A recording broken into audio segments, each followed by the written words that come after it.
आणि पुन्हा पाहिजे घ्या लाडू कोणा पाहिजे काय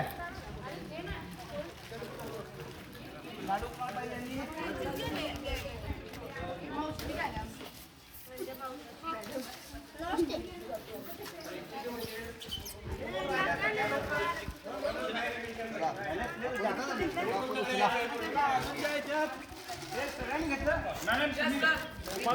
अजून आहे घ्या अजून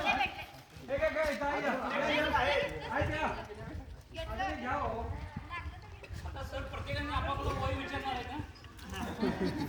सर आता प्रत्येकाने आपापलं वय विचारणार ते प्रत्येकाने खरोखर सांगायचं कुठलं करावं सांगायचं